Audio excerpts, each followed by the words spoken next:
Goodbye, Dee Dee. You'll be missed. Like a yowling hole in the head. Anyway, hello everyone. Welcome. What a way to open. Yeah. I should put on the proper branding thing. Hang on. There you go. Pre-show rambles. That's all good. How are you, sir? I am doing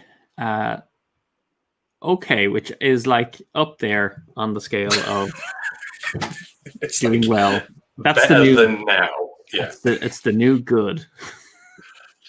That's it. It's like, I mean, there is like the traditional Irish thing of, I'm surviving. And it's just sort of like, yeah, but really when we normally say that, it's just like, yeah, actually doing pretty good.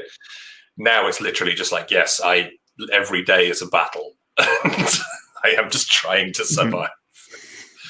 That's a good one. How are you doing, Ken? I exist. Yeah. To serve is how you're meant to finish that sentence, but however. Bloody hell, really? I got bleak. No, it's like I exist to like serve life, people, coffee, gin, all good stuff. Rory exists to serve us. Yeah.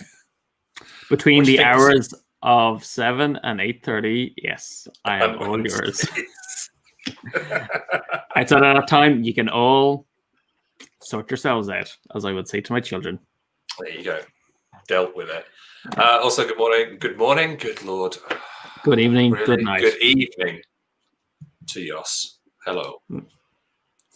So, they'll take it. Oh, yeah. So what's going on? Hang on. You didn't share this one. Look. What? An hour and a half of Rory is better than normal. I mean, what is your this normal? Yeah, who is this normal of which you speak? What is your normal standard? I mean, if it's 0 Rory, it could be normal. If it's like, 60 hours of Rory a week, what's better? Who knows? Michael does, because he's put up. And I am not commenting. I'm a gentleman. So there you go. There's a Frank West of oh my god, I remember I talked about blanking. City of Kings fame and Isle of Cats. Yes. He shared a post today in the UK Gate Trading and Chat group on Facebook, which is actually a pretty neat one to join for those maybe outside the UK who don't think to look outside the UK or their location. He highlighted that the shipping, so across the board, but Homework Gaming in particular, has tripled in terms of cargo ships. And that's because in the UK in particular, there's a backlog of PPE coming in. So a really interesting conversation spun up by all the different people posting. He was highlighting prices have gone up, also due to Brexit and various things. There will be delays with containers coming in, so Kickstarters will be delayed, and the cost of shipping them out will probably be a lot higher than it was advertised at the time of the Kickstarter. So a number of people started commenting who worked in shipping, and they were saying, yeah, it's like, it's affecting everything across the board. And with PPE coming in, if you haven't already booked in like a ship already, they're not going to get unloaded, I think it was, until the second week of January. Yikes.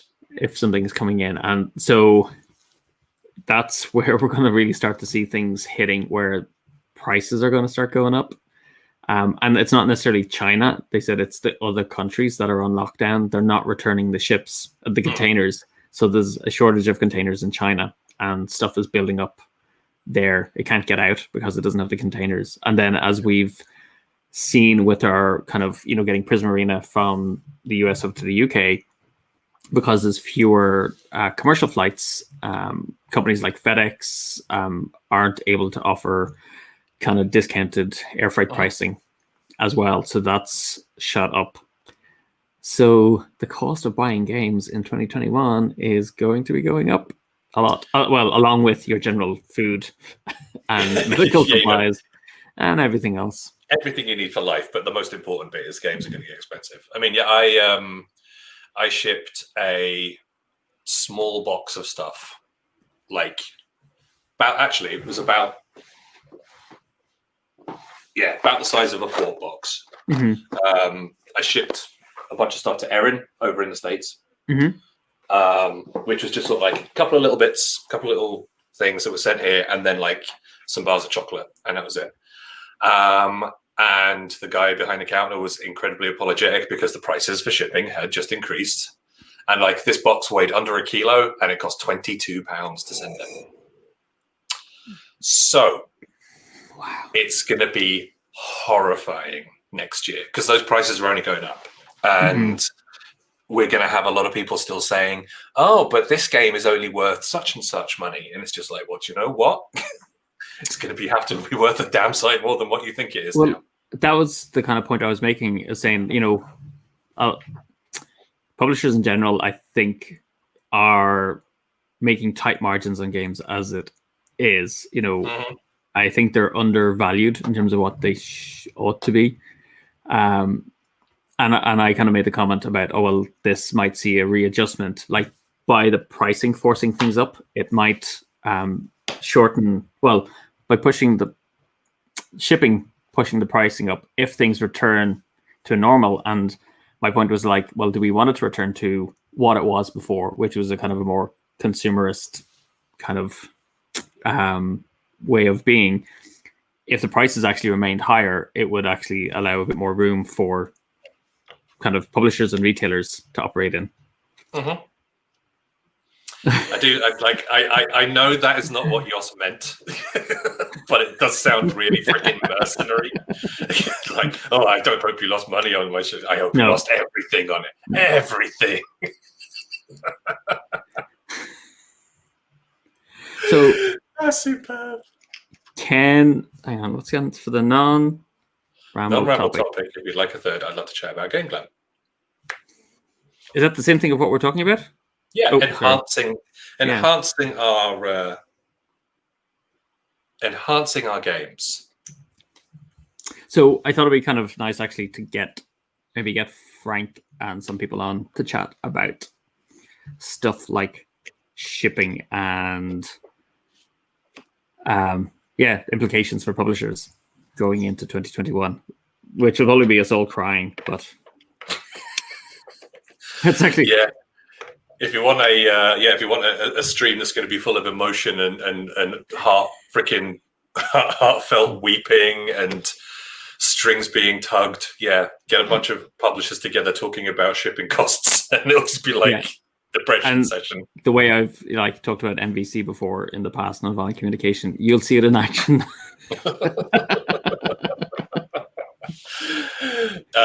So Xay says let me finish crying first. Crying with laughter. So you can mention like inserts, 3D prints, sleeves, coin capsules, etc. Funny, you should mention that, Ken. I've got my stash here beside me to talk about. Depression Session is the name of my Depeche Mode cover band. I mean, true. I've been here for that. All right. So what have you been up to? What have you been playing? Anything? I finished a epic scenario of Test of Honor. It was the last one in the kind of 6 game arc. Is this part of your solo extravaganza experiment? Okay. Just kind of testing those things out. But so I'll just say there's a kind of a brilliant thing in the game where if you get a critical roll, for certain characters, when they get a critical roll after they attack, they get to do a follow-up, which means they get to kind of move and possibly attack someone again. There's also a rule in Test of Honor called loss of nerve. So if a friendly unit kind of dies or is taken down, everyone in a 12-inch diameter has to roll for loss of nerve, and they'll fall back if they don't. So my big bruiser, who you'll maybe see in a minute, went after some Onabagisha, which are archers, female archers. Took down one of them, rolled a kind of critical. So they had loss of nerve. They fell back. He followed up, took out the next one. So they're on a stand of like 3 figures. Immediately took out the next one. They failed the loss of nerve again. So the last one ran back. he rolled a critical, so he followed up and he took out the third one, and it was just this epic. And I purposely like left the figures on the board spaced out, so there was just this like line of slaughter as my hero ignored what he was meant to be going after and took out the archers. Just went on a rampage. I mean, so that's actually it's kind of nice because it sort of links in a bit to what you were talking about on Bez's stream on Monday. Which, hey, you should go and check that out. That is at Stuff by Bez over on Twitch, with like the emergent storytelling. It's like, like you have this overarching story that you want to tell with it, but yeah, these little bits that break out, and it's like, okay, I killed one of you, and now I'm going to get the next one, and now I'm going to get. Then you can just sort of like see the rage building up in like the character's face, that kind of thing. Yeah, and actually. I think it's maybe an interesting topic to talk about another time, like the scale of story, because essentially the scale of story in Test of Honor, I think, is almost like a couple of scenes in a movie. You know, it's a fight, but it plays out quite quickly, or it can be kind of drawn out. But a lot of games carry these epic kind of arcs, but actually just having something happening in that kind of tight setting as the focus of a game is, I think, quite interesting for narrative storytelling as well. I mean, yeah, I like the idea that it's like it's just a couple of scenes from a movie. Although Ken has stolen my joke because I was going to say 76 episodes of Dragon Ball Z. Yeah. So he's powering up. 7 episodes later, I can't believe he's powering up. So I have to ask, because like when I watched Dragon Ball Z, I didn't really know that about it.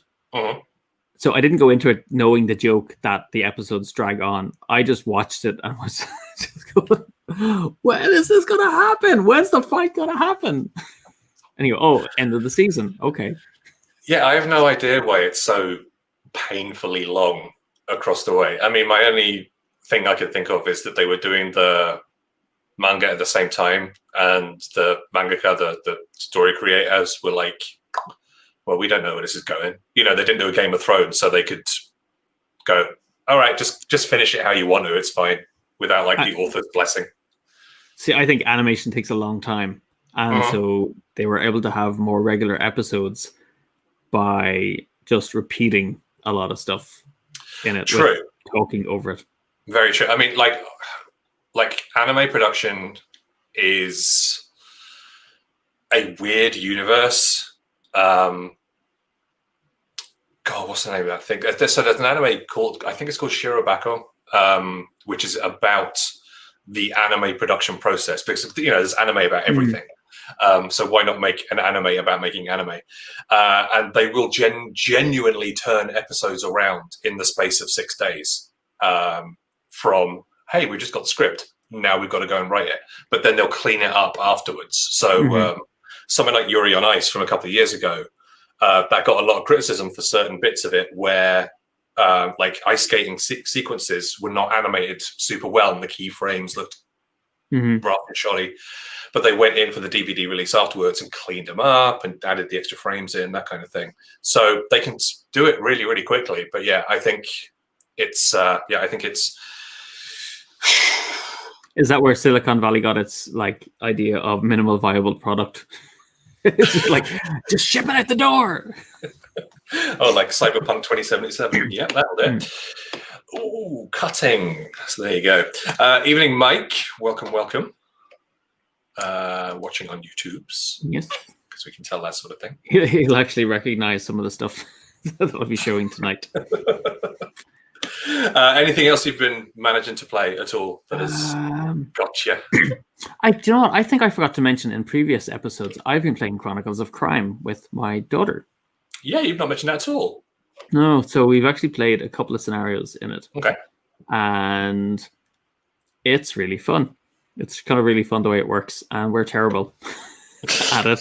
No, sorry, I take that back. We're actually pretty good. I made a false connection, and I kind of threw one of the things completely off. But we had actually, like, I'd entered the wrong thing, even though we had kind of guessed it right. And then another time, I just took a calculated guess that turned out to be right.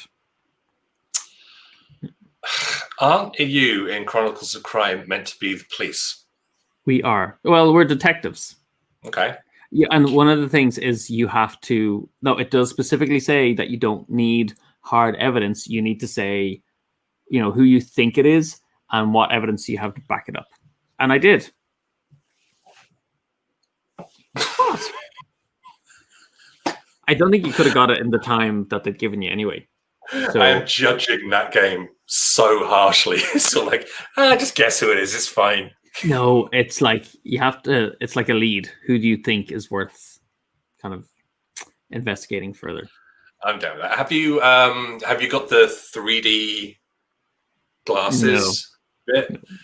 That's pretty cool. Like I've only played it a little bit, but having the little add-on that you sort of like clip onto the side of your phone, and then you just sort of like hold it right up like that, and you're like looking around everywhere for the clues and stuff. It's weirdly immersive. Like obviously, it's not perfect because it's you know exactly what's going on. But yeah, it was cool. It's sat on my shelf for almost 2 years, so I'm kind of really glad we got to do it now, and it's less intense than Detective, which we still have to finish.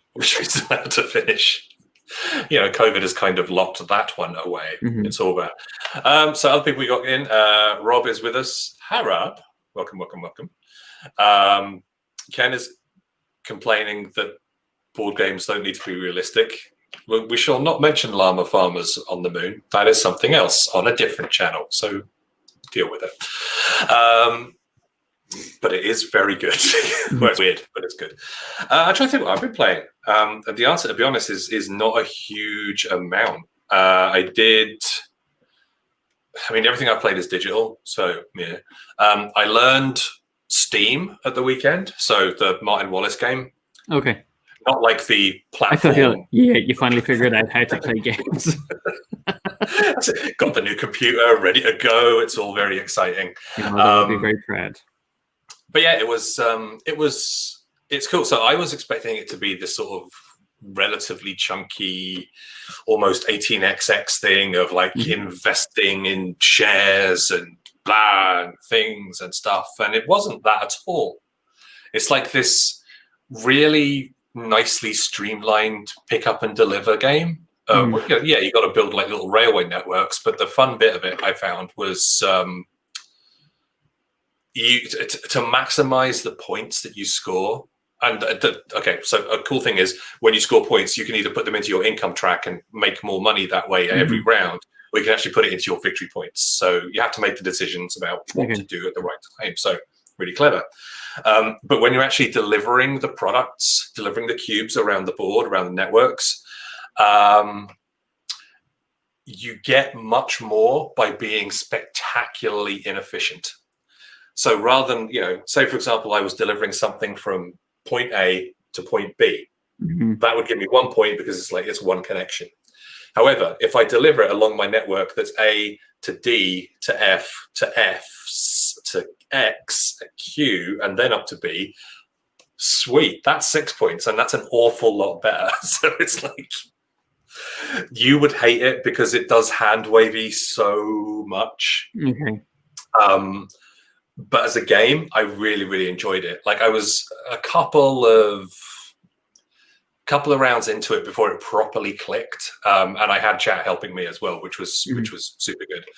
But then it's like, okay, I'm really liking this. I'm going to play it again on Sunday, and I did, and I don't think I won. No, I came second out of like 3. Up against the AI, but it was still like, okay, this is really good, and there's loads of different maps for it, and yeah, it's a lot of fun. I mean, Ken mentions it there. It's a fun puzzle. It's very much worth trying, but I generally think most games are. So there you go.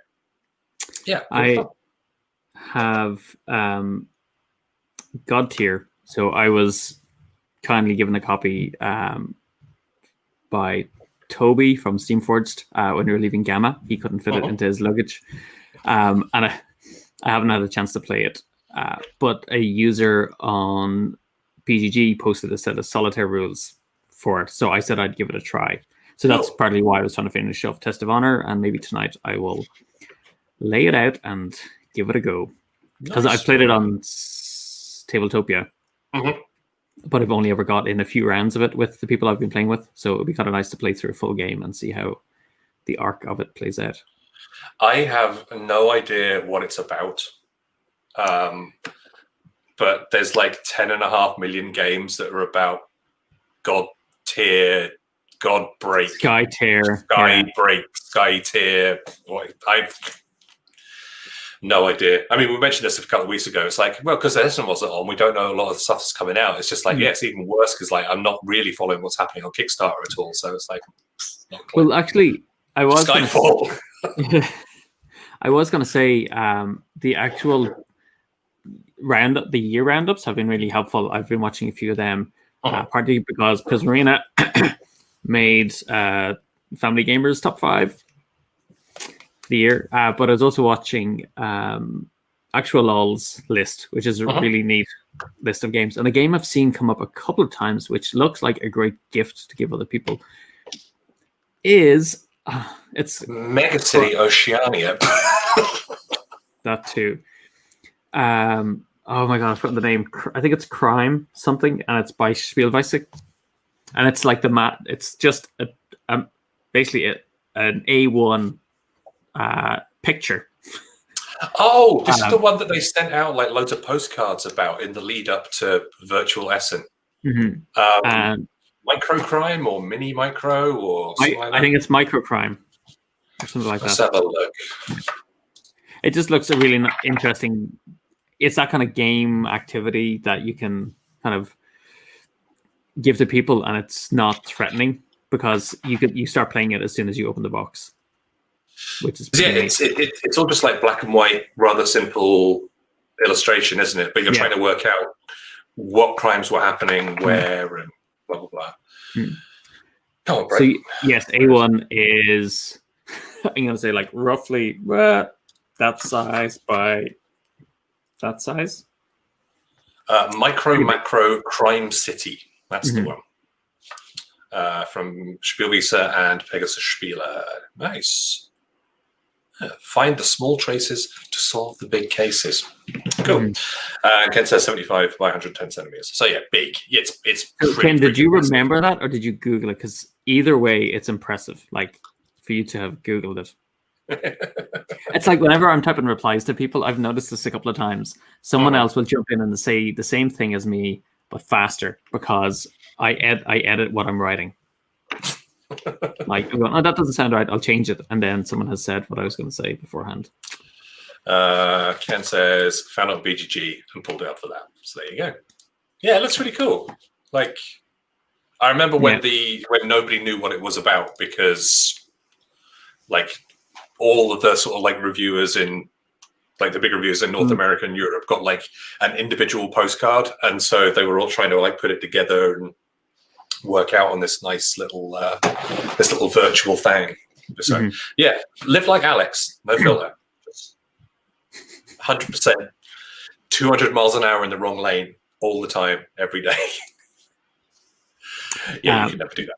But I would, just on top of it, I would really recommend Actual Lul's top 10. It's really funny. Like the way have you watched it yet?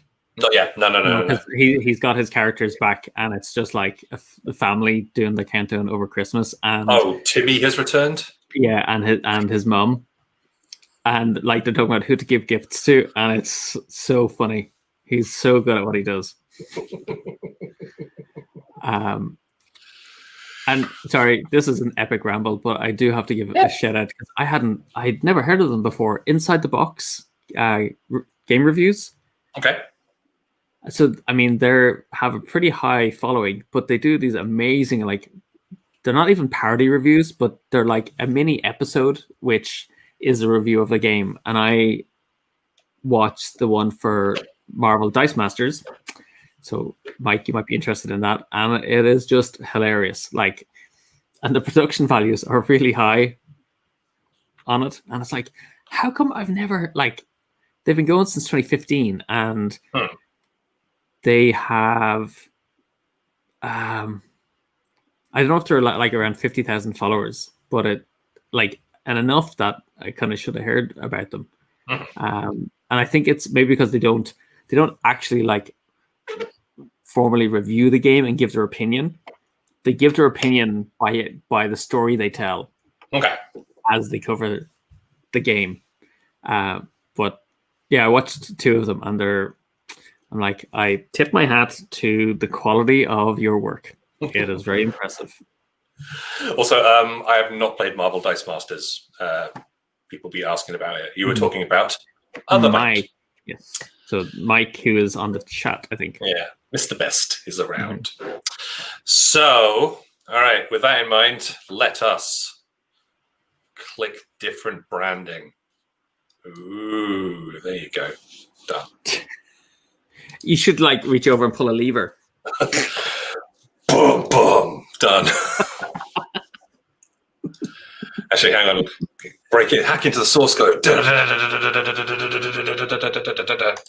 There you go. Yeah. Flashes up. Everything is cool. My God, he's in the source code. All right. Why are we talking about stuff and things? What's the idea behind this one then? Yeah, so it was there's kind of two things that came together. So last night, I was going to play God Tier, but I was trying to spend some quality time with my daughter, which would, usually we'd watch something together, something they like. But I actually asked them to help me model some things for Test of Honor that I wanted to make, because she's really visual and quite good spatially.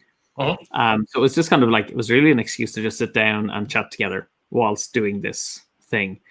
So as I was doing that, Anita was on a call, a resilience training that a friend was organizing, kind of following the tragedy that kind of happened in our friendship group. And so one of the things that was highlighted was the importance of crafting and creativity as being one of the things that can help with kind of mental health and well-being. So it kind of struck a chord, this idea of, I was kind of sitting there like doing this stuff going, oh yeah, hang on, this is kind of like, it's not just about the playing of the game.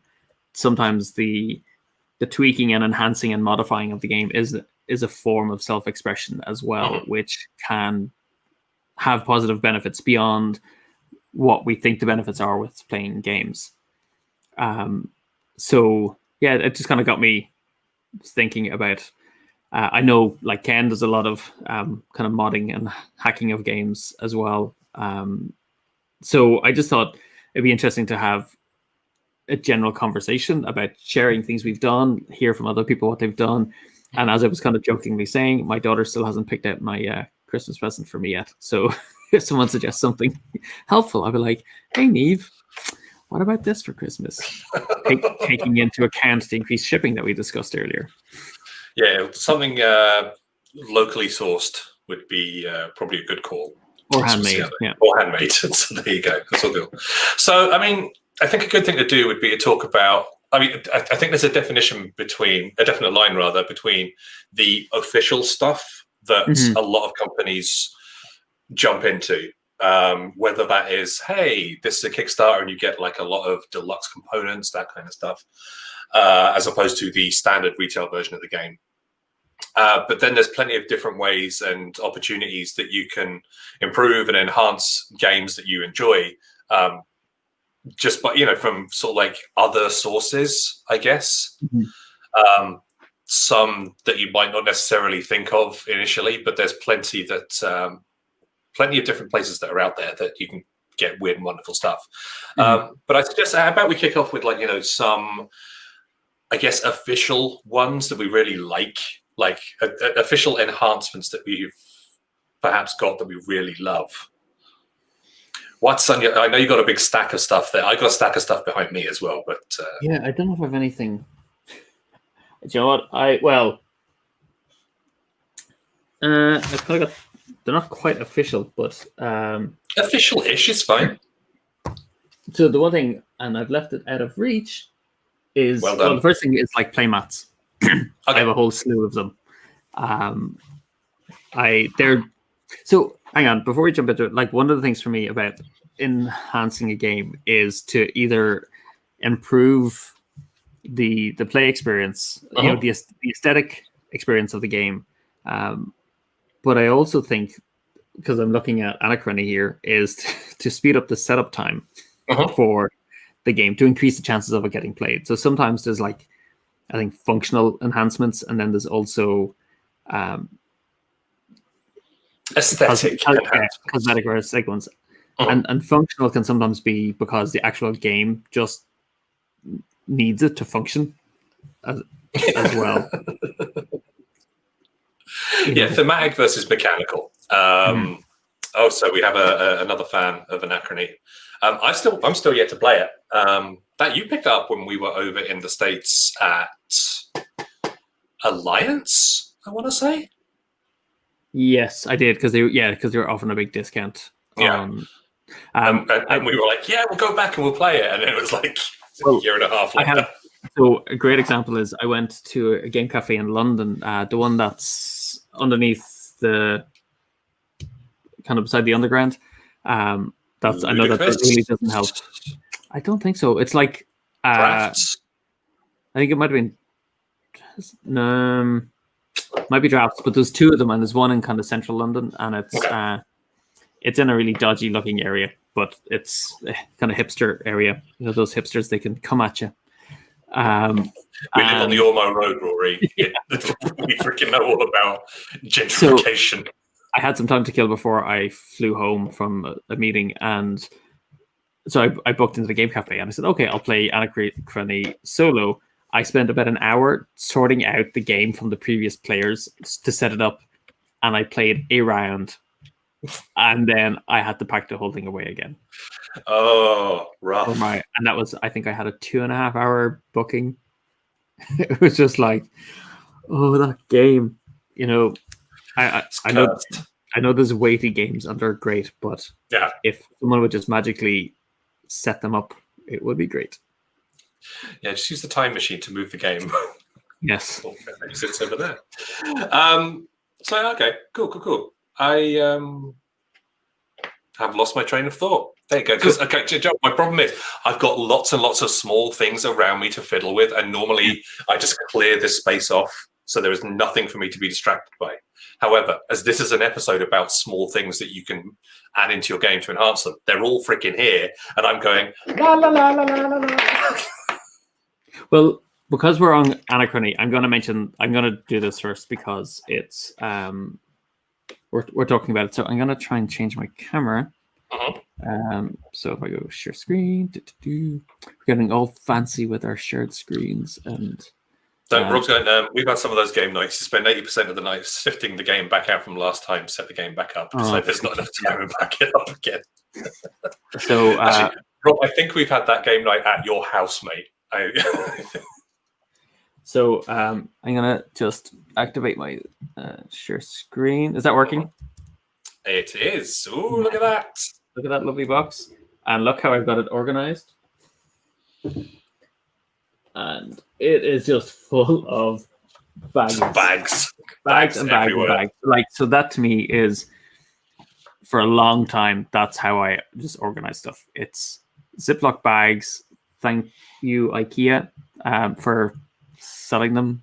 But yeah, there's just like a ton of stuff in there, and it helps a little bit, but there's just still so much stuff. So that's kind of like, to me, that's like the mildest form of enhancement I think that we would have with games is I will allow boxes that. and baggies. Now, I've got to say, I find it very. Okay, so at the end of the game night, if you do just sort of like, bump and then shove everything into the box like that, I actually find it quite satisfying sorting everything out at the end of the night or, the day after or whatever. Yeah. If you can't pack a game up with a funnel, it's not worth playing. That's true. You do have a question. Do you have the exosuits version? Yes, and they are completely meaningless. But it's an enhancement because, obviously, it's not necessary to play the game, but it's still an enhancement. So but that's an example, I think, and I think Vindication, which I'm looking at because I was reading some posts about it, is also guilty of it, where they serve no real benefit to you and they actually take up space. So again, it comes back to that thing of if I had the game and I was like, you know what, this game would really benefit from some figures, then I can choose to kind of add it on. Whereas so now they're thrown in as part of the Kickstarter, and you think, oh great, figures, and then you go, actually these serve no function in the game whatsoever, apart from to make it like appeal more on Kickstarter. They're pretty. You absolute mugs. And you are the key Kickstarter audience. Yeah, we're kind of like the absolute worst, because we're very much about like trying to make, like, especially when we're making games, it's very much about, okay, we try and want to make this as affordable as possible, which means no minis, gunk, out. We want to make it present nice still, make it look good, but also cut off all of the chaff, get rid of all of the bits that we don't need. So yeah, I think, and Prison Marine is a good example where we did, because of the Kickstarter idea, we did talk to Game Trays about it. And when they told us how much it was going to cost to have a game tray in it, we were like, that's going to pump up the price. Outside of the range of our audience, which were family gamers, and they're used to just chucking stuff back in the box. The fact that we even gave them an insert is worth a lot. Which I only saw for the first time, I think, last week. That's very nice. Because my copy of it is up here, but it's like an advanced one. So I've never, I've not seen an official release copy of it, but Ken showed me the copy that he got. And I was like, oh, that's a nice insert. Because I'd not seen it for real. Normally we'd see it in the office. But I guess an insert could be seen as an enhancement as well. It's just that one that obviously you could buy like an aftermarket one from folks like Folded Space or the Broken Token, that kind of stuff. And I think what you mentioned, Rory, is that they are so useful for the organizational aspect, the setting up at the start of a night, that sort of thing. That is that's kind of a perfect sort of example to go for. But our ones, they're also really freaking nice. It's better than just having a little lump of cardboard in there. I think, I do have. I'm kind of waiting for the right game to use it with. I can't remember which one I bought it for. Maybe for Marvel Champions, maybe for Ashes Reborn. I don't know. But it's been sitting on the shelf waiting to be used. It's not going to work for Marvel Champions because it's not the right shape box. Yeah, it is. Oh, no, it's because that's for the square one. Do it for Netrunner. You got Netrunner. I do, but nobody plays it anymore. I'll do it for Ashes. Okay. I think. Oh, actually, the Ashes stream is tonight, isn't it? With like big reveals and stuff. Ooh, I'll have to check that out. Team Color, just so you know. So I would tend to use the Netrunner box from Marvel. Get out, Netrunner. Michael sifting through the bins trying to grab all the cards. Just like scan the box and then just extend the color off the edge, and it'd be sorted. But one of the things I do actually do a lot of is just get like takeaway the little dip tubs and put all the tokens in there and store them in the box so that they're kind of ready to set up. I did that with Everdell actually. Because you know those little tokens that roll onto your kitchen floor? The little berries? Yeah, I remember that. So again, interesting that you sort of like mentioned them, because what is one of the greatest shops in the entire Greater Belfast area? Asia Supermarket, just around the corner from us. And if you want to buy like a stack of them little tubs, it's like £3, something like that. But that will give you enough. This is the thing. Drug dealers and gamers know the benefits of baggies, and I will also say the benefits of the little sauce dip pots, because we know the secrets. I'm actually just looking at some over there. So yeah, it's always interesting if you sort of like try and think outside of the box a little bit. I mean, in this case, literally, because there are so many different industries and company types that have needs for certain storage solutions. And so many of them you can sort of like cross over and use them in gaming. So, for example, whether it's source pots, stuff like that. A friend of mine gave me a shout a little while ago about the merits of bondage tape, normally used for tying people up. But because it's this plastic that sticks to itself, you just sort of like wrap it around a deck of cards and it keeps the cards perfectly stuck together. And they don't, if you don't, so normally if you like put an elastic band or something around it, it would bend the cards. This is just like it's kept together by electrostatic. It's electrostatic nature. So it doesn't actually stick to the cards; it'll only stick to itself. It only sticks to itself, and it's absolutely genius. And it's like apparently it used to be called Hugo's Amazing Tape. And yeah, my Amazon history is fruity, to say the least. So that's the first gift I can ask Neve to consider for Christmas. Yeah, hi, daughter. Would you be willing to buy me some bondage? No. Maybe not Neve getting that one.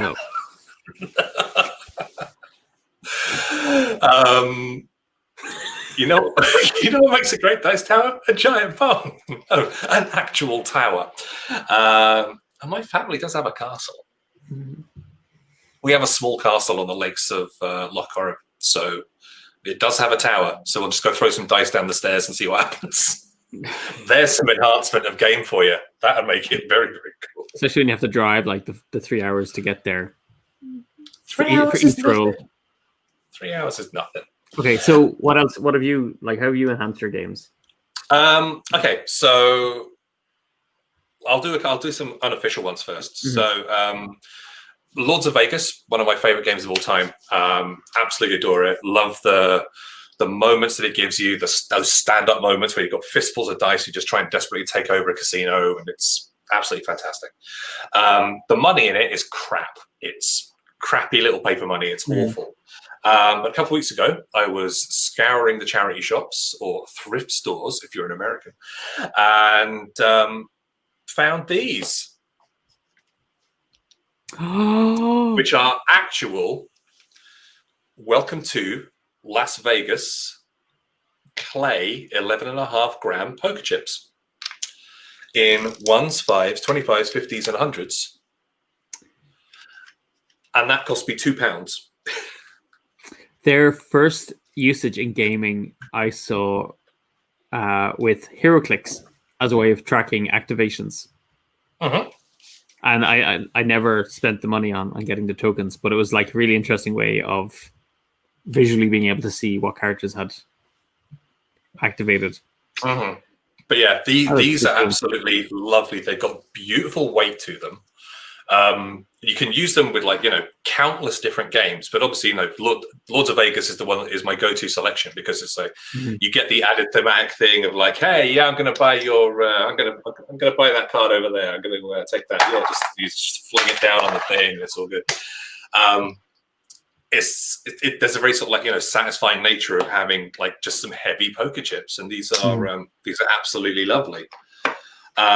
But I can, you can also use them if I'm prototyping something, or if I am. Yost mentions it there. Power Grid is an absolutely fantastic game, but again, it comes with crappy paper money. My Power Grid set is 9 years old, and the money in it is getting wrecked. Not anymore. I've got a big stack of freaking super lovely poker chips there, and you don't necessarily need to have these nice, high quality, expensive ones. Remember there was that poker boom a few years ago where literally, it exploded all over the place because everybody was playing online. And there was so many cheap little poker sets that people were picking up, and 90% of them ended up in charity shops. You can get a big selection of them for, a couple of quid most of the time. So just keep an eye out. I'll have to keep an eye out. It's good. Rob uses a big old box of plastic poker chips for gaming purposes. Don't come out much, but they do work great. Yeah, they do. As long as they're numbered, perfect. That's all you need. It is all good. Another one I want to give a shout out for. So we got these when I was in the States. Here is a small jar. Top thing. There is a chain of craft stores. I don't know if they're all across the States, but they're certainly up in New England. They're called Michael's. Yeah, they're across the US.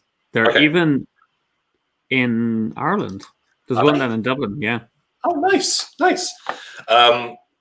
So Steph goes wild every time Halloween rolled around. And we found these little skulls. And I'm a big fan of Lords of Waterdeep. Folks on my other channel, you've seen me saying, hey, I freaking love this game. It's absolutely great. Love playing it for real. But the expansion has this sort of like corruption mechanism where you put these little blue wooden skull icons on them. And it's just like, why play with them when you can play with real tiny miniature skulls? And these were that was like $1.50 for a whole big thing like that. Wow. So yeah, just hit up craft stores and look for weird and wonderful things. Because you'll always be able to find, we have these big sort of like fantasy games. You're always going to be able to find something that will fit into that universe that you can throw into your game and make it go. We've got other things like skull beads, mentions Ken. It says the shrunken heads of your enemies. I mean, true. You got to try and, you need about 20 of them. So you have to invest the time. But yeah, you do you. Have your best time for it. Give me another one from your side there, man. I'm saving the kind of fancy one to last, but this is just I've never I've only played D&D 3 times with my daughters, but I am threatening to play it with Untold in the near future.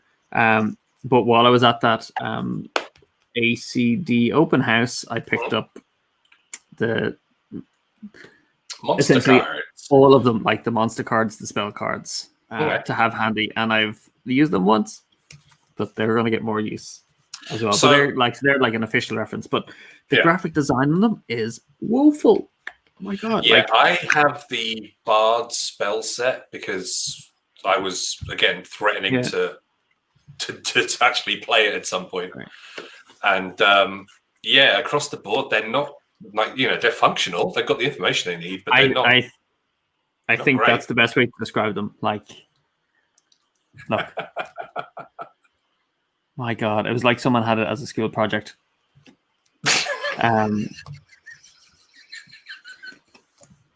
Oh God Almighty! I mean, do you remember the D&D adventure game series? So Legend of Drizzt and I think Drizzt was the second one. The one with the big dragon on the front of it was the first one. They had a similar kind of vibe, which was the cards for each character. And I just think they've taken them and then exploded it into a whole series. That is a great example of a game that needs enhancements to function. There was a brilliant review of it, I think, and I had just loaned my copy. The Wrath of Ashardon, I think, is the first. That's the one. Yeah. I had loaned a copy to some family friends to play, and I think I saw a review afterwards, and it was they just opened the box and chucked all the stuff in. There's no storage or no containers, and it's not exactly cheap as a game, but they just went, you know what? If we put this storage solution in, we're going to cut our margin, and we're not doing that. So therefore, everyone else can suck it up. I'm down with that.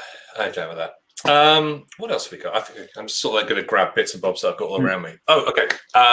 Obviously, a lot of the time when we are looking to enhance a game, it's because we love it. We want to share it with people. We want to share it in its Sorry, best hang on. light. Sorry. Oh, the group project. Yeah, welcome to Avalon Hill / Hasbro / Wizards of the Coast. I think they're playing chicken with each other, waiting for someone to break, and then like, God damn it, I'll do it. We've all been there. It's true. Oh yeah, I do want to talk about things that are apparently enhanced, but are absolutely crap as well. We will mention a couple of those in a little bit. But yeah, generally, like I was saying, if we have if we want to enhance a game, it's because we want to show it in its best light. I love this thing, and I want you to love this thing. So here is an amazing version of it. And Seven Wonders Duel is like probably my favorite 2-player game. And a little while ago, was this maybe like 2 years ago, maybe even 3, something like that, Asmodee in the States did a limited run of these things. Oh, nice. So normally this is like a red plastic like marker that you would get in the game, but this is like proper solid metal.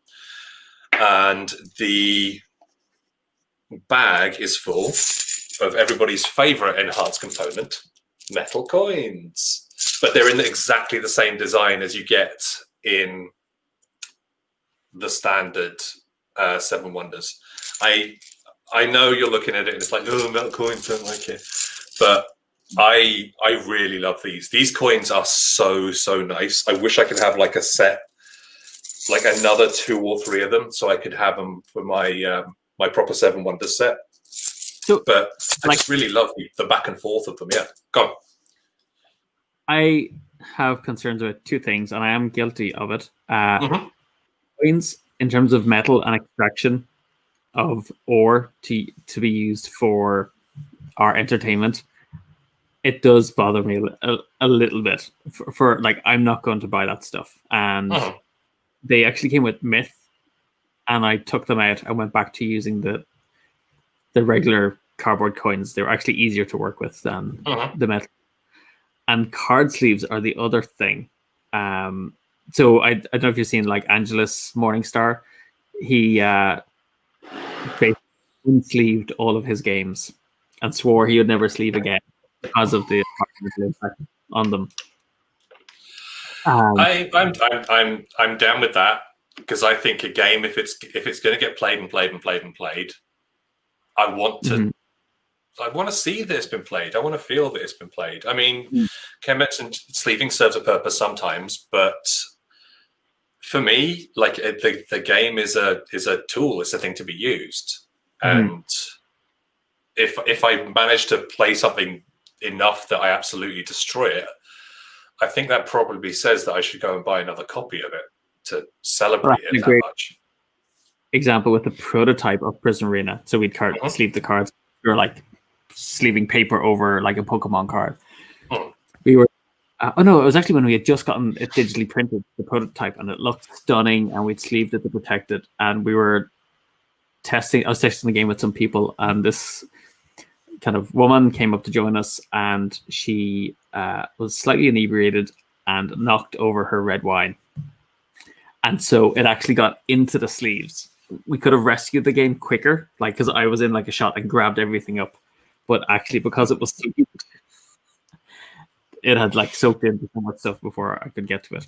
So sleeves can be good, and sometimes they can be a blessing and a curse. It is true. We're going to stay on the subject of coins, because I have my stack of stuff behind me. Yoss actually brought this one up. Here is Villagers by Sinister Fish Games.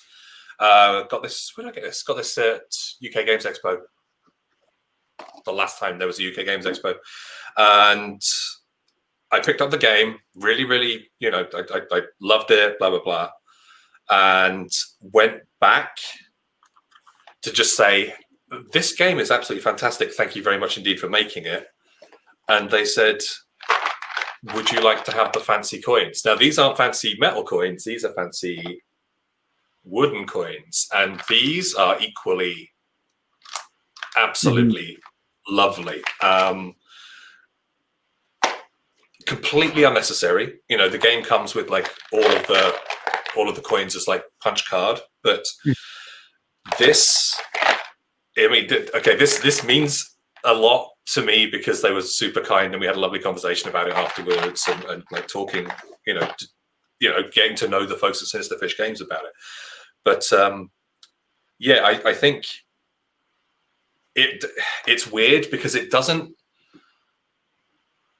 100% enhance the experience. It changes the experience a little bit, and you get this lovely little storage box to keep the coins in. But it's completely and thoroughly unnecessary.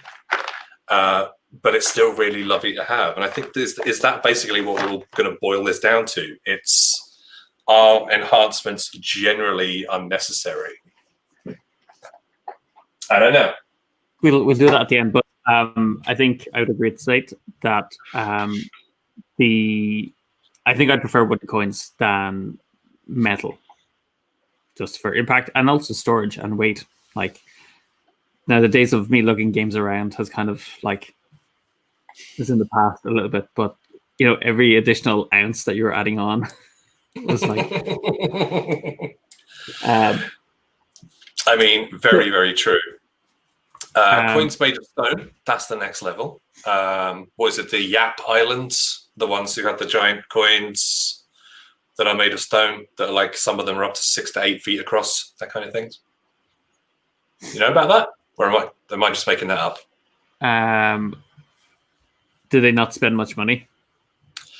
They've been around for ages. I have no idea. I'll do some research afterwards. We'll have a look at it.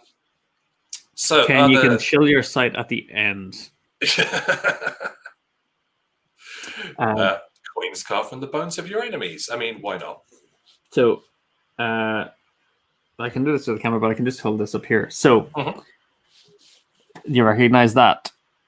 That is what do you call it? Warhammer 40k Chaos Marine. If you kind of look up at my shelf, there's a clue. Oh, is it? It's from Hero Quest, of course. Yeah, there you go. Ticket to Ride. That's it. No, it's Hadara. Terminators. Yeah. That's it. Thank you. So it's a Terminator. So I picked up the game secondhand because my one I lost ages ago. So some are like this, some were unpainted. But because I really love this game, I bought these to replace the figures because they're more of an action pose. Because in the game they come with different fittings, like power claws and kind of rocket launchers and stuff like that. But the base figures didn't come with those things. So I invested in some figures for that, but unfortunately have not got around to updating them yet. Christmas project. All right. I was right, by the way. Here you go. The island of Yap is in Micronesia, and these are the coins. Oh, wow. Yeah. So that is, they're rice stones, and they are very big. I'd say their savings are amazing. You want to spend that money? Nah, it's okay. That's grand. Question for Yoss. Why didn't you buy the 3rd edition? 1, price, and 2, it was kind of the memory aspect of, I bought Space Hulk and Deathwing, which has the kind of solo rules for it, and that's all I really needed, because apparently that's still the best rule set. Fight me. Down with that. So I haven't played the 3rd edition, but I do know they actually kind of they moved away from it and then went back to it. So that's the first edition. No. Yeah, first edition, I guess it's 4th with the new Marines. So I think that's the 2nd edition, that one. Okay. Cool. All right, Ken is off for a work meeting. If you're not back, we'll plug your site. And Rob does point out that on the island of Yap, theft is non-existent. Banks, you just catch the person. You just catch the person in the act. It's just leave my thing. Stop! That person stole my money. Man, rolling giant coin away. I'm chatting to him like, "Why did you steal my money?" This is mine. I found it. Also, thank you very much for putting the in-joke of the day, muffled sounds of designer violence. Did you hear that joke, Rory? Nope. What was it? It was on Twitter, which was the greatest guerrilla joke of 1897. So it's a joke from 1897. Okay. And okay, are you ready? Chat. Most of the chat have heard this. All right. It's like a back and forth conversation. So Gorilla says, Did you hear that the quiet gorilla escaped from the zoo? Oh no, did you hear one about the gorilla that escaped from the zoo? And the man says, No, I did not. And the gorilla responds, That is because I am a quiet gorilla. And then underneath it, it just says, Muffled sounds of gorilla violence. It's like, that joke is 123 years old, and I am here for it. So it's now morphed into muffled sounds of designer violence. That's not like even a dad joke. That's it's just gloriously poor. Let's talk about other stuff. You can make stuff. Well, yeah, I'm going to get to that in a minute. Well, okay. I'll do one thing, and then we'll start kind of getting to the making stuff. Okay. So, I wish. Oh yeah, these maybe switch to kind of camera view. Might be easier. Got my camera up in the box. This actually shows like how bad I am at doing this sometimes. Hang on a second. Not bad, eh? Correct. No. I mean, wait till you see how I've hacked this. It's like, I'll get around to it, fixing it sometime. All right, so these guys were our neighbors at Gamma in March, and they were bringing out these new deck boxes or organizers that they were saying would be awesome for D&D. Have your minis and some cards and everything. And I went, nah, gotta like Marvel Champions. And I had my Marvel Champions with me. So I put it in and showed it to them. And basically, over the course of Gamma, they were explaining to people how the deck box was great for Marvel Champions. So, and I got one out of it. So this is really neat because, well, I find it really handy because it can store up to 4 decks, and kind of got my cards in here. So what I like to have a bit of choice, so I can always have like 3 decks on the go, and then I have my villain deck in here ready to spar against. So this is where I'm saying like this is where it all goes wrong. I haven't quite got around to kind of making a divider for the tokens. So I just put some card to act as a divider. But it's great because basically I can carry this with me. I like that it's quite flat and not bulky like a deck box. So it can kind of fit into my backpack. But these are really, really neat I think they work for a lot of card games. But for Marvel Champions, it means like if we meet up, I've got 2 decks that we can play with, or if I'm on my own, I can just play with one as well. So I really like that one. Yeah, I mean, so if we're going to talk about Marvel Champions, I mean, obviously, a nice storage solution is also a great way of enhancing a game, and so this is my one, which is the fancy Gamegenic Tower. Which I have a lot of time for. So it's all magnetic. You can just take the bits off of it like that. And actually, this is going to like loop back to earlier in the episode.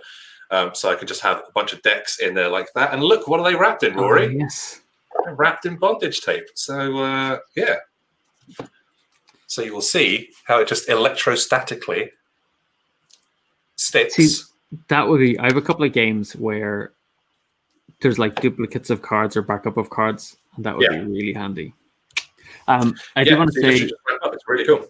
Rob has asked, are we going to talk about rules enhancements? We actually split this podcast or this live stream into 2. So next week we're going to focus on rule enhancements. Yeah, because I figured they're both ways of changing and altering and making things different. But I think they're two very, very different worlds. And there's also this thing about house ruling games, whether it's acceptable, whether it's not acceptable, that kind of thing.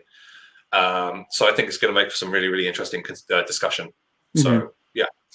Anyway, more showing off of this, blah, blah, blah. Comes in 3 things like that. More cards at the bottom, like so. And for me, tracking all of the tokens and stuff, I just use a bunch of lovely flashy dice, like so.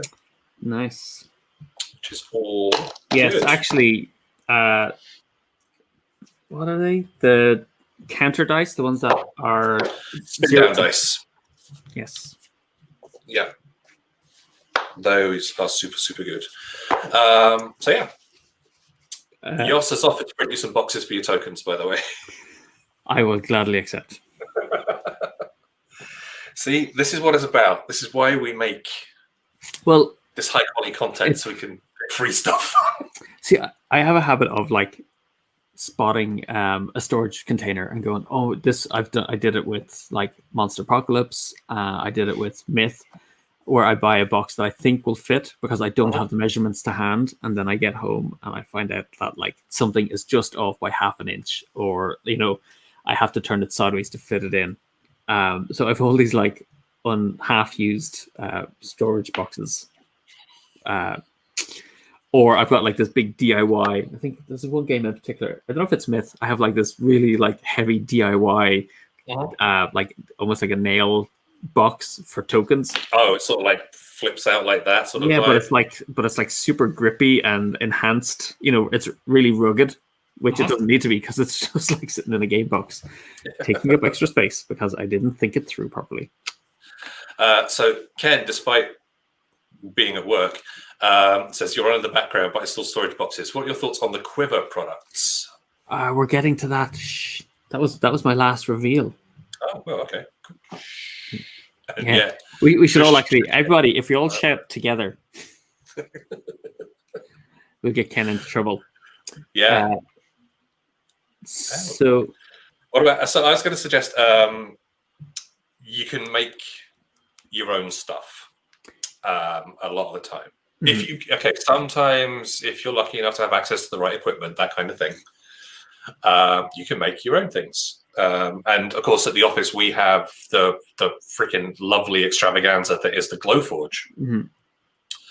And we've made a few things in there. We use it for obviously making prototypes of our own games. But I have got these because if you play Eclipse, first edition of Eclipse, you will know that it has got a lot of cubes in it, and those cubes have to be kept in very specific positions. But if somebody nudges the table, boom, all those cubes go all over the place. So I made a bunch of these, which you could just overlay on top of your player board. And so this is very much like a mechanical improvement as opposed to a thematic improvement. But good Lord, it's so much nicer, so much easier. So that's where all our acrylic went. Oi, that is not a lot. No, yeah, I think they're the kind of things that kind of should have come with the game. I ended up buying them for, was it Terraforming Mars? Just so happens. Yes. Oh my god. Yeah, I mean, that's a game where they just chuck the stuff in the box. Yeah, very much. I mean, that doesn't even come with an insert, as far as I'm aware, does it? Like I know that later versions of it came with like a dual layer player boards, that sort of stuff. But yeah, yikes. I remember playtesting that, and good Lord, it was like, can we have something that could keep this in here? It's like, no, we need to keep costs down, and it's still got it released for like I can imagine. I can imagine you open the box and there's a sheet of paper which is a guide telling you how you can make your own like overlay. So it's like a step up from like, we don't give you anything, we tell you how to make your own overlay, and then if you ask really, really nicely and pay a lot of money, we'll actually give you an overlay in the box. Maybe when we do the third Kickstarter for it. Jos mentions, and I've actually seen these ones before. Okay. Now, if there's a game that is very, very beautifully presented, but then also has some really nice official deluxe stuff, it's Root. They have the really, really lovely, sort of like the what do you call them? Glades? I can't remember what they're called for the life of me. Yeah, they are resin casted markers that you put on each of the areas of the game, and it says whether it's a fox clear. That's it, clearings, fox clearing, mouse clearing, rabbit clearing, that kind of thing. And they're beautiful. They're really solid and they're really heavy. I mean, I think they really wanted to go for that. Hey, this is like a nice high quality item, and the extra weight from it really, really helps. But I'm going to bring up this because they look fantastic. So if you vamp for a second while I find these, this thing I will show this. So Blackstone Fortress is a game that I bought a while ago. Again, mostly playing it solo and on the odd occasion with Mike, who may or may not be still on the stream. And I'll show you how it looks, how the game comes. Hang on. I think I want that one. Yes. So the way the game comes, kind of nice board, but these white lines are to tell you that like it's blocking terrain, and therefore you have to kind of like include a modifier in your dice rolls when you're trying to attack, and you forget it all the time when you're playing it in the heat of battle. So I think it was an Australian designer created these. So they're like 3D printed scenery tiles that are designed to fit with all of the various tiles within Blackstone Fortress, and give you a proper kind of guide. They also have these the starting zones that where is that? I think that's one. No, actually, that's another piece. A piece of terrain that fits within the game, and they even did 3D printed tiles that replace the ones here. So Rich, who works with us, he 3D printed all of the stuff himself, including the tiles, and it looks great. Like if you're playing that game and you're going to get tons of hours of play out of it, it really helps. But this is something where it's both aesthetic and incredibly functional. Like it's to save you from a ton of frustration when you're playing the game. Have you found it yet, or do you want me to keep talking? I found some. So the site that Jos linked to is My Mini Factory, which is a place that people can upload and send stuff to. And then they can actually sell the files, the STL files and stuff as well. Let me not add your one. Let's add my one. So you can get stuff like these. So these are like, very, very lovely. So like obviously Root itself comes with like the little wooden tokens and stuff for each faction. So you can get those ones. Those are absolutely lovely. Slightly rougher, but still okay. But then there's these tiny mini ones as well, which are like a couple of centimeters high. So they're roughly the same size as the one in the game. But yeah, I think these are my favorites. These are absolutely fantastic and lovely. They're so well designed. Yeah, I'd be, as usual, because it's figures, I'd be absolutely terrified of even going anywhere near painting them. But, I could spray them the single colors. That'd be fine. I can show you, there's actually probably a 3-step process, which would be more than enough for using a figure. Like if you spray them black, dry brush them white, gives you the highlight, and maybe a wash, and that would be enough. So just keep them, essentially it's keeping them one single color. So you do, the black base coat, white for the highlighting it, and then a wash of the color that you want them to kind of represent. And or else I was saying you can print them in the color. Print them in that color. Fair enough. but you're not going to get the shading. There you go. His Majesty has spoken. It is true. Yeah, which helps when they're that small on the board to pick out the detail. Yeah, true. But yeah, I mean, there are so many places like Thingiverse, My Mini Factory, so many different sites that have not just paid STL files, but just free STL files that people have uploaded as well, that you can use to improve and enhance the games that you have. And it's everything from pieces to inserts to all manner of different things. And yeah, Rob's true. My poor vision needs help with the details as we reach the twilight of our years. It is so true. So true. So just this really does feel like the Late Late Toy Show. On our next feature. Hang on, I actually got the wrong one. Anyway, just to show you these then. I think I can't see what they want to make them all in chocolate. That would work. 3D resin printer, but chocolate instead. So I'll do this one. So these are the tokens that come with Test of Honor.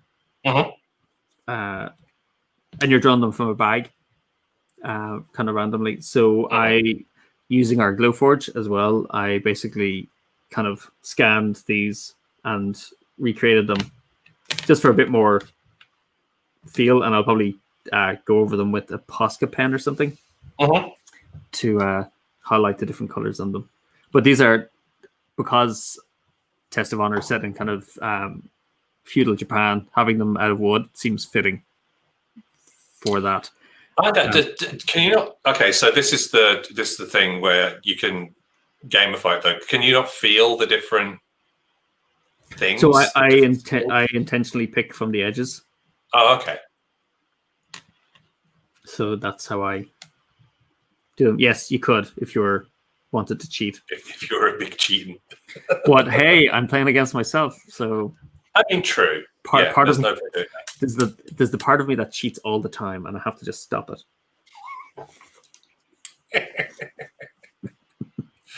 But yeah, the Glowforge has given us the opportunity to make some really, really cool things, whether out of wood, out of plastic. Yeah, that is the true Test of Honor, Rory. The true Test of Honor. Yoss does suggest fill them with clear resin. Yes. I mean, that's like too much work. You have to caveat, like, all of this crafting is based on like what's the minimal effort I can put in to get the maximum output from it. I'm trying to see what else I've got here. Oh, okay. I just want before we because we're gonna get close to wrap up. Orleans, I have deluxe everything in that because it's absolutely lovely. But I want to give a shout out to Gil's fantastic High Rise, which I got ages ago. I got it when it was released on retail because I didn't have the money at the time to do the Kickstarter. But they had a few of the extra Kickstarter bonuses that were left over at Games Law. Yeah, Games Law. Okay. And because I played the game with Gil before and I knew that it was absolutely fantastic and lovely, I forked out for the extra bits, which are... So the normal game is fantastic. It just comes with like a whole load of punchboard bits and everything. But the enhanced bits are things like the different materials made out of wood and then little plasticky energy things. There's ultra plastic. There's also like a whole bunch of... This is completely unnecessary, but absolutely lovely. So full-on wooden bases. Okay. But the reason that I really wanted them is because the plastic bases that you get have the little, and you know this from Prism Arena, where anytime you have a plastic base, it has the little teeth in it to grip onto the bottom of the things. Those wooden ones do not, but they have been measured so perfectly that it's the friction is enough to keep it in there, and it's absolutely great. Like it's definitely like games that I love. And I can't, I want to share with people.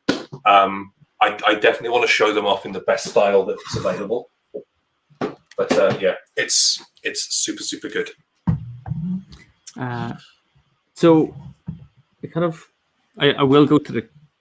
I mean, we haven't talked about card holders, but I think everybody has them, or to some degree. But within LTGs, it's like deck so boxes. important. No, these. Maybe lost Anachrony. Oh, binders. Yeah. It was a kind of revelation to be able to because I'm quite visual, being able to flick through and actually find the cards for the set, and because you can fit 3 of them in easily into each sleeve. So I kind of used to do it for card trading, but actually for an LTG, it's kind of really handy. And down with that. Now we should mention the elephant in the room, quiver. I guess so. You've got. I was actually, before I spotted the Gamegenic Vault at Nuremberg Toy Fair earlier this year, because remember their booth was just up the little staircase from us, and I was like, "Holy crap, those are lovely! When are they coming out?" And they were like, "Oh, sometime in the summer." Little did they know. So actually, just in that regard, Gamegenic completely sold out their stock, because I was asking about it. They just basically didn't produce enough, and the restock isn't coming until January. Because I was looking that's what I used to sleeve Marvel Champions, and I really like the sleeves. And so I haven't sleeved the rest of my stuff because, you can't mix and match sleeves. So I'm waiting for January for them to come. It's just not done. But yeah, I was originally going to get one of the Quiver cases as my Marvel Champions transportation thing. But then when I saw that, it was just sort of like, I think I'll get that one instead. Because also, that was also available at the time, which is really cool. But now you've got one. Yeah, and so is it the big one, the actual quiver, or is it the smaller bolt one? So this was I met up with my brain is gonna go again. Ben from 5 Games for Doomsday. Ben Maddox, yeah. Ben, yeah. And so I met him when I was in Berlin with the family, and we met up for coffee, and he turned up with a quiver. And I was like, "Oh, what is this thing?" And he's like, "Oh, I bring it with me all the time for, card games." And he has copies of, he even had copies of Keyforge in it, just in case, for playing with people. So it's this, and I think it comes under another name because it is something else that already exists. That's just hipsters repurposed for gamers. But it is quite nice. So, apart from the fact you lose the visual of the box, but it's essentially a way of storing a bunch. What I like is you can store a bunch of different card games in here. So for when we were traveling during the summer, I could put in a bunch of games and bring them with me. So take out a 2-player game or a solo game. I think I have Dale of Merchants in here. I have, of course, I have. Can't remember what that one is actually. It looks like it's just big enough for a bottle of wine, apparently. Yeah, you can say, "Oh, it's my game collection." You can easily fit a couple of games in there and some beer. So Fox in the Forest, the game. I have the Campy Creatures. It does help when they put the name of the game on the back. It's not hardback. Well, movable type. Paperback. Movable type. Okay. No, it's movable type. I have the Bronte Sisters. I have Antidote, which is lots of fun and doesn't get enough play. I had Dale of Merchants in here. I had Jaipur as well. Hey, that game's pretty good. Yeah. So but this is what's going to happen. I have the dice for Dale of Merchants in here. Oh no. Yeah. And I'll go looking for them in the game box and be like, "Where are those dice again?" But it's pretty. I mean, it's kind of weird. You have to it's not something you stick in the bag and carry with you. You have to. Yeah, it's a thing you bring. Yeah. Yeah, and that I think that's the aspect that doesn't quite work. Like I'll stick it in the car if I'm going traveling.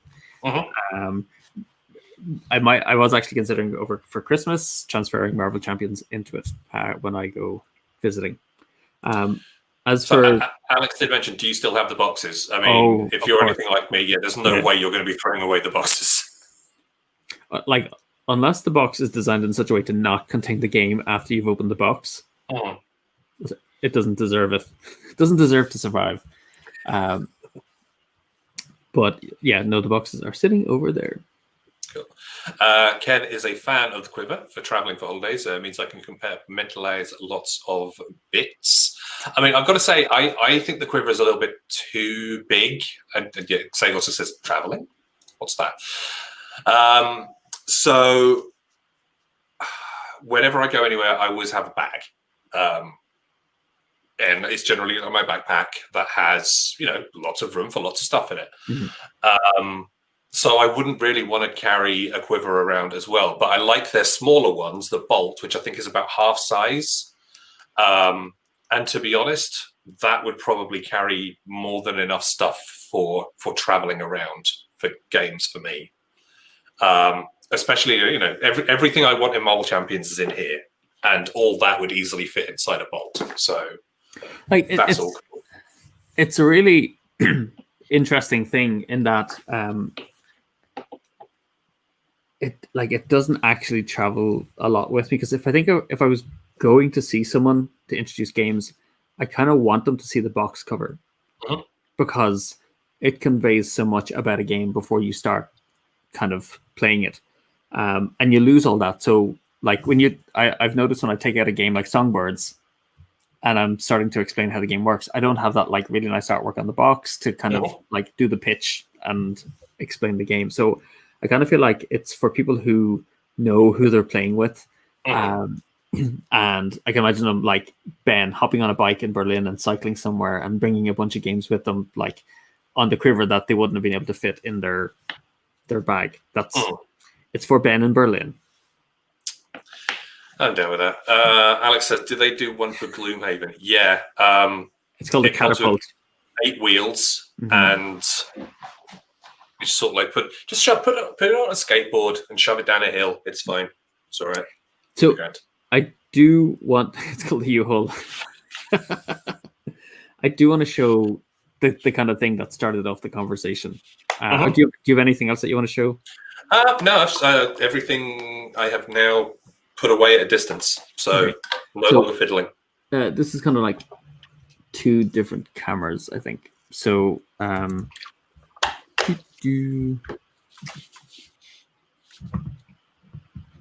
right. Just trying to hide the mess that is my house. Sorry, the lighting's a bit weird. So, the lighting is terrible, actually, but hey. So this is... Oh, sorry, Michael. No, that's fine. Apparently, I've got to go and check Facebook while you're on big camera. All right. So this is like an example of a terrain or a model house that you can get from Foreground for Test of Honor. Kind of, nice. You got the lift off the lid. And again, it's kind of functional in the game. But I've been looking at other model makers, and I realized how little things like scatter terrain help really kind of bring the setting to life a lot more. So this is the thing I was kind of doing with my daughter last night. I'll switch to that camera. So I can't seem to get this in focus more. But we were basically rolling out clay to make these rice bales in the far corner. They need a bit more work, but it's like the addition of just what I noticed with kind of skirmish games, the addition of smaller things, like usually smaller than the characters, and give a kind of lived-in sense to the world and the setting that you don't get with just the bigger objects. And to me, it was that that's what I was doing when I overheard the conversation about finding an opportunity for a creative outlet at some point in your week to help with kind of stress and well-being. So yeah, this has kind of become my main, I think, focus for enhancing, is just building lots of little things. Again, it's like minimal input for maximum benefit in terms of enhancement within the game. I mean, well, you showed me the image of that earlier, and I was like, "Holy crap, that looks absolutely fantastic!" And you're going, "Oh, but I didn't make this." It's just like, yeah, but it doesn't matter. Like, take the compliment. It looks so really the building cool. I haven't, but the actual you probably saw, this is the mat that I was working on before. So that looked like it's teddy fur essentially, and I just painted it and kind of trimmed some of it down. And yeah, it's like, I just realized I am being a complete nerd with this, but it's actually it's the creative act is what I'm really kind of enjoying. And I think that's kind of part of the thing about doing enhancements and tweaking games, is just the act of creating can be helpful, even if we're not getting to play with people. And I think it's partly maybe why the miniature sales and miniature paint sales are kind of flying out the door. Yeah, definitely. I mean, people in the chat are loving what you've done. Like, you're getting compliments all over the place. But yeah, just like having when you're playing something, and like I said, you really enjoy it, like knowing that you have added something to it, it sort of like makes you a little bit more of a part of it, I guess. And that is really, that's quite a really nice feeling. And like, one of the things, that's what I was saying to my daughter when I was asking her if she would just like roll out those little bales with me, is that every time I see them now, I will think of that time that we were doing it. And that's when I was kind of talking to my other daughter, going, well, if you make something to add to this, it's like whenever I play, I will think of that time. And I think that's a really nice element, that, and it's something maybe all of us can do, is actually ask someone else to create, instead of waiting for someone to surprise you with something, to go, would you be willing to like make this for me, or make this with me, to be part of the game, even if they don't have any interest in playing the game. Like, my daughters don't have any particular interest in playing, but they enjoy craft, so they're willing to kind of make something that way. And it's a way of bringing people into sharing your love of it without kind of forcing them to sit down and play the game as well. I am down with that. Yeah, that's pretty lovely. So you've done well. I'm kind of curious, what is everyone's favorite enhancement that they've got for a game? Yeah, give us a shout in the chat. Let us know. While we do that, I will take over. So Kent's site obviously is geek-craft.com. It's got a big feature on there about useful board game accessories. Lots of stuff that we've mentioned as well. And lots of stuff that we haven't mentioned, like Geek Up Bit Bowls, which we've got a few of ourselves, Rory, the silicone ones, which are the BGG ones, yeah. So really lovely for just, just keeping your table tidy. Ken also runs a shop that sells like bags and cool extra components and bits and bobs like that. But Ken has been making something for me. So these are little 3D printed stands for the houses in Keyflower. So normally you have these they're quite thin. It's not paper, but it's like it's super, super thin card. And they're very, very light, and they fall over very, very easily. But by inserting the corners into these little things, which I will paint up because these will be relatively simple and straightforward to do, they'll be a lot more stable and a lot more able to stand up. So yeah, I think they look absolutely fantastic. So you have to paint them, Michael. Yeah. I've got primer downstairs. I've got the colors that I need. I am ready to roll. It's going to be all good. Yeah, I think that's one of those kind of like, it's a functional and aesthetic enhancement. I think they're the best kind. Yeah. You know, because I think going back to Everdell, those little berries, whilst they're aesthetic, they are not functional. No, They because they actually will roll all over the make place. the game less functional. Yeah. Did you get the one when we played it? One went under your dishwasher, I want to say, something like that. Yeah, I think I found. Found it I eventually. don't know. Yeah. So what we got from chat? Ken says his favorite is inserts that let me set up games much faster. So have you? Speaking of that, have you? I think those inserts are really handy. Have you ever seen the ones that allow you to store cards vertically? So they're kind of like card trays. I've seen people who play Myth or have like a lot of card decks, especially they'll sometimes have these holders that hold the cards vertically, so they kind of save space a little bit. Okay. And they allow you to kind of gather them up together because you're only ever pulling from like the front. So it's almost like you might see at a casino or something where you have like rows of the cards, and it's designed to hold each deck of cards. So you can just draw them out really quickly, and it means they can kind of go back into the box. Do you know what? I've actually got one of them around here somewhere. It's broken down. I got it from eRaptor like years and years and years ago. But it's around here somewhere. But yeah, it's just like, you know, you pick it up. It's like a really nice shoe. I will say, he also did a really nice job on his Flip Over Frog insert as well. So you'd have to go back and watch episode whatever where he showed that. It is a super, super good one. Rob mentions the Petri dishes in the Pandemic expansion are both thematic and functional. That's true. I kind of dig them. They're completely unnecessary again, but I think they're pretty nice. Well, they work because they hold your tokens together. They hold the cubes and everything. Yeah. Which is all cool. Xate mentioned for my birthday, somebody sent me a set of the Scythe metal mechs. I love those unnecessary buttes, and I traded something to get a 3D printed factory for it. Nice. That's very, very cool. That is very cool indeed. And apparently people are arguing about bondage tape in the chat now, so there you go. Well done. Your job here is done. Done. Excellent stuff. I feel very proud of myself. All right, so as we said, next week we are going to be talking about the other way that we can change and enhance our game. So we're going to be talking about house ruling, coming up with ways that you can, maybe you think a game is absolutely trash, but you can save it by coming up with your own rules, that kind of stuff. We'll try and get a guest for it as well, because I think that'll be a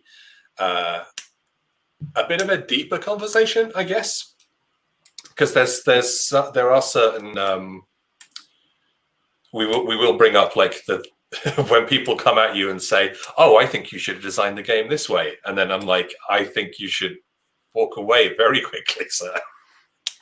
Yeah. We'll see how it goes.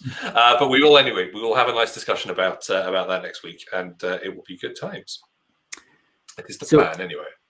And I think in preparation for that, we were talking about kind of doing something ourselves in the run-up with our own game. So we need to figure out the time. But basically, what I was proposing is that we take a look at holding on.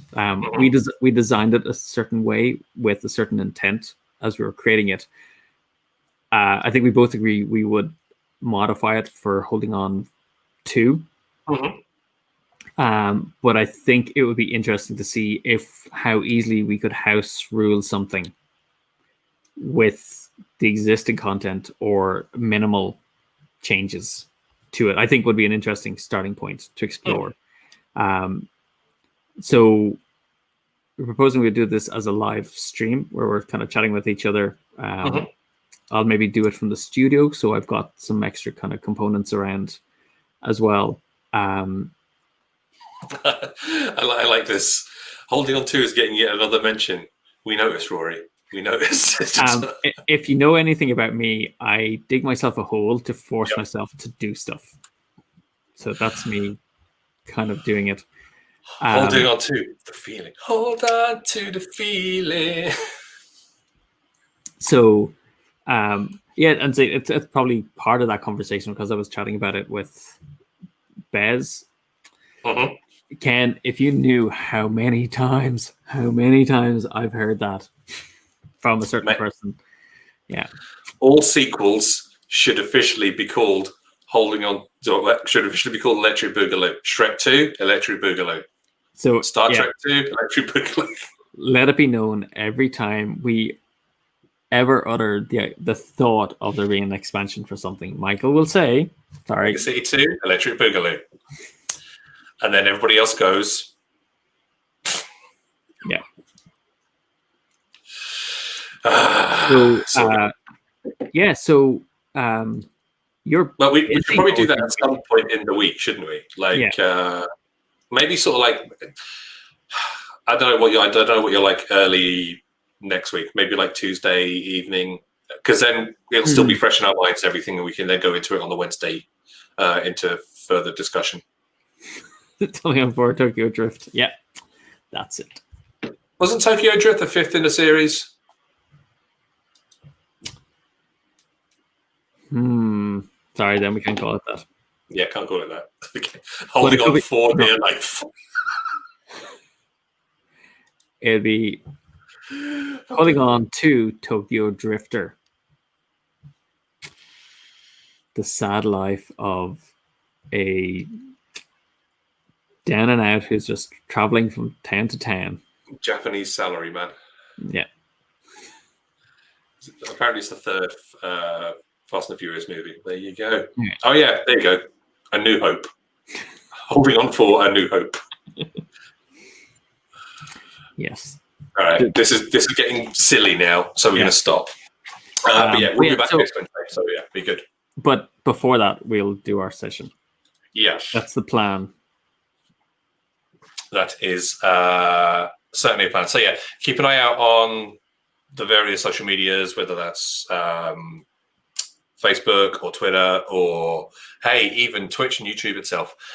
Give us a shout, of course, about things that, games that you have thought about house ruling and all as well. So it gives us a little bit of a gives us a little bit of stuff to think about in advance. Do your homework, everybody. Yeah, God. And we'll talk. You sound like Keelan. And yeah, we'll chat about it next Wednesday. Yeah, and it will be an interesting discussion. It's good. But yeah, for now, thank you very much indeed for joining us. We appreciate it greatly. And yeah, we'll catch up with you later. Go to your room. See you later. Go to your room. This is where we wave. Goodbye. Okay. Goodbye. See you later.